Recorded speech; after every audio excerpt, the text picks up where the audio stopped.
Assalamualaikum warahmatullahi wabarakatuh. Baiklah, perkenalkan nama saya Ari Sri Marianto, mahasiswa PPG Universitas Negeri Padang. Kali ini kita akan belajar mengidentifikasi nama sensor dan aktuator yang ada pada mobil Avanza tahun buatan 2008 ya, dengan cc 1298 atau tepatnya 1300 cc. Oke, ini sudah kita pasang feeder cover yang ada di depan mobil untuk melindungi supaya tidak terjadi goresan ketika kita melakukan pekerjaan di dalam mobil ini. Yang pertama, sensor map. Ya, sensor map. Map ini berfungsi untuk mendeteksi pressure atau tekanan pada intake manifold atau kevakuman pada intake manifold. Ya. Kemudian yang berikutnya adalah TPS, bawahnya map, ini TPS, throttle posisi sensor, fungsinya untuk mendeteksi seberapa membukanya daripada katup throttle, ya, buka nutupnya berapa persen oleh injakan posisi gas, ya, pedal gas. Kemudian yang berikutnya ada ISC. ISC ini adalah aktuator, fungsinya adalah untuk mengatur kecepatan idle atau kecepatan stasioner, ya, dengan cara mengatur suplai udara. Kemudian ada VCV, VSV, ya, VSV, vacuum switching valve atau EVAP biasa orang menyebutnya. Ini fungsinya adalah untuk membuka saluran uap bensin dari tangki melalui karwal kanister, ya, kemudian nanti akan terbakar di dalam mesin. Kemudian yang berikutnya adalah IAT, intake air temperatur sensor. Fungsinya adalah untuk mengukur temperatur udara yang masuk ke dalam manifold. Kemudian yang berikutnya ada OCV, oil control valve. OCV ini fungsinya adalah untuk mengatur oli yang masuk ke dalam VVTi, ya, ini termasuk aktuator bukan sensor. Kemudian kita menginjak ke bagian berikutnya, O2 sensor. O2 sensor ini fungsinya adalah untuk mengukur kadar oksigen yang ada pada gas buang, ya, untuk menunjukkan tingkat emisi yang dihasilkan mesin. Kemudian ada di bawah ini, ya, ada sensor namanya CKP, crankshaft posisi sensor, ya, kelihatan apa enggak ini, ya, karena agak gelap. Nah, CKP, sensor CKP fungsinya untuk mendeteksi posisi daripada crankshaft. Sensor ini mengirim ke ECU bagaimana dia mengatur terjadinya penyemprotan bahan bakar, lamanya, juga menentukan waktu pengapian. Di belakang CKP ada, nah ini mudah-mudahan kelihatan ini. Wah, mudah-mudahan kelihatan untuk yang knock sensor ini karena letaknya ada di bagian bawah sini. Kita ambilkan dulu untuk lampu penerangan, ya, lampu penerangan. Nah, ini knock sensor. Nah, ini sudah saya tulisi biar kelihatan knock sensor. Ya, ini knock sensor. Fungsinya adalah untuk mendeteksi terjadinya ketukan pada mesin, ya. Ini knock sensor. Oke, kita buka yang di sebelah sini. Kita buka dulu filternya. Sensor yang berikutnya ada di sebelah sini, CMP. Ya, sensor CMP. Ini fungsinya adalah untuk memberikan data kepada ECU tentang posisi langkah mesin untuk menentukan langkah hisap, ya, di mana saat langkah hisap ini terjadi pembukaan atau penginjeksian. Ya, kemudian di bawahnya CMP, ya, itu ada ECT. Ya, di bawah sini nggak kelihatan ECT, ya. ECT fungsinya adalah untuk mengontrol temperatur air, ya, yang ada pada mesin ini ya, air radiator saat dia bekerja, seberapa tingginya temperatur mesin ini. Kemudian ada aktuator. Nah, ini koil fungsinya adalah untuk menghasilkan tegangan tinggi dari 12 volt menjadi ribuan volt. Nanti akan disalurkan ke dalam busi untuk memercikan bunga api. Kemudian ada injektor. Injektor ini fungsinya adalah untuk menginjeksikan bahan bakar ke dalam ruang bakar dalam bentuk yang sudah berkabut. Ya, itu sensor aktuator, termasuk aktuator injektor itu. Oke, itu untuk sensor dan aktuator yang ada di dalam mobil Avanza. Untuk ECU-nya ada di bawah dashboard ya, nanti tidak kelihatan. Habis ini kita akan mencoba untuk membuat troubleshooting ya, menggunakan scanner, membaca scanner, mencari troubleshooting yang ada pada mobil Avanza ini.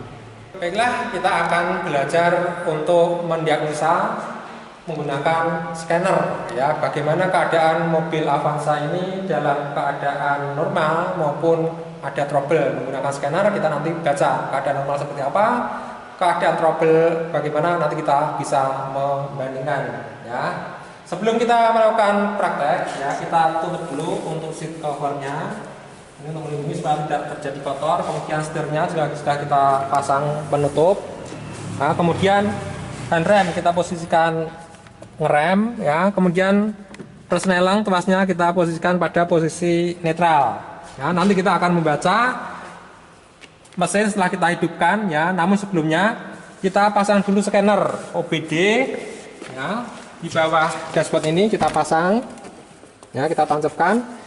Kemudian kabelnya nah, kita pasang di scanner ya. Saya menggunakan scanner JBT CS 538C. Oke, akan kita start engine-nya ya. Perhatikan, ini belum kita starter.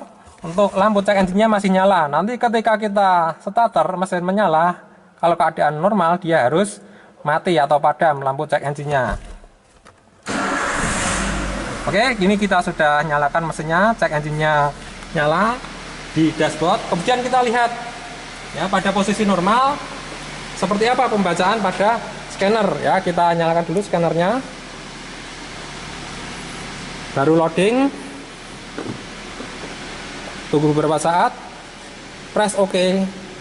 Kita pilih negara Asia. Kita pilih negara Jepang. Mereknya Toyota. Masih loading. Auto diagnosis. Kemudian kita turunkan ke bawah. Kita press exit. Ini menggunakan mesin yang masih manual. Engine Kalen 10FO. Oke. Nah, kita lihat di read current DTC-nya ada trouble atau tidak. Nah, kalau tidak ada trouble, sistemnya akan menunjukkan sistem adalah oke ya. Sekarang kita exit dulu. Nah. Mesin kita matikan. Kita ke depan mesin. Nah, ini akan saya buat trouble untuk bagian yang paling mudah saja ya.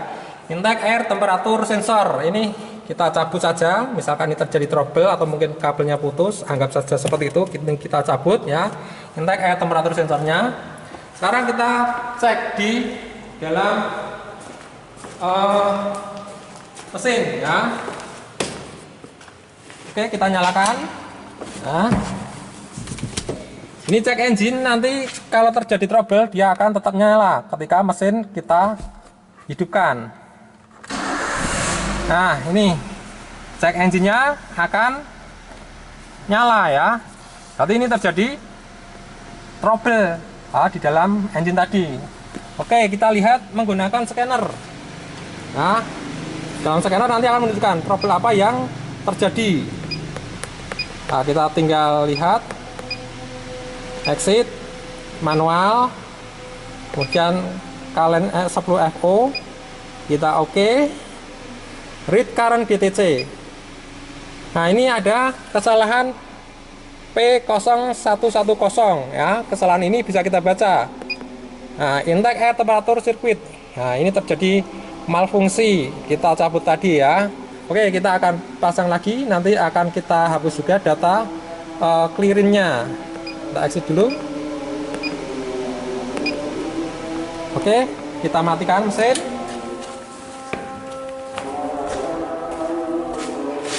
Ini kita pasang lagi untuk sensornya. Intake air temperature sensor ya. Oh, sini lagi. Kita nyalakan mesin. Nah, ini sudah kita pasang tadi. Nanti check engine akan padam ketika mesin kita nyalakan. Nah, ini ya, sudah padam. Sekarang kita akan melihat menggunakan scanner ya. Oke, kita lihat. Di DTC ini masih terjadi malfungsi, harus kita clear ya. Nah, oke, kita clear dulu caranya. Kita masuk ke clear DTC. Oke. Kemudian oke. Nah, kita lihat lagi di read current DTC. Nah, ini sistem sudah oke ya, karena tadi untuk troubleshootingnya sudah kita hapus ya.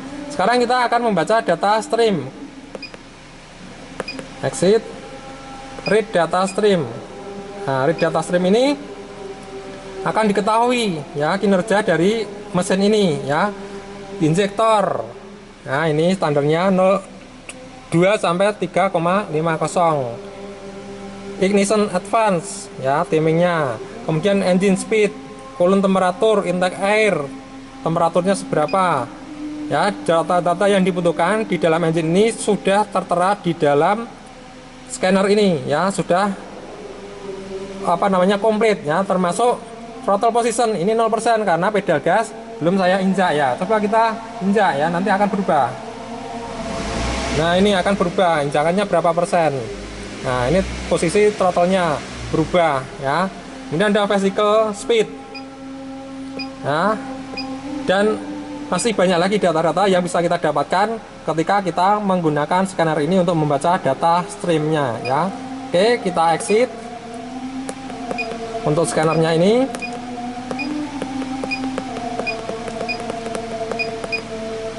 Nah, oke, kita matikan. Mesinnya juga kita matikan. Baik, begitulah cara membaca menggunakan scanner ya, mendiagnosa kerusakan troubleshooting yang ada pada mobil Avanza tahun 2008. Terima kasih atas perhatiannya. Wassalamualaikum warahmatullahi wabarakatuh.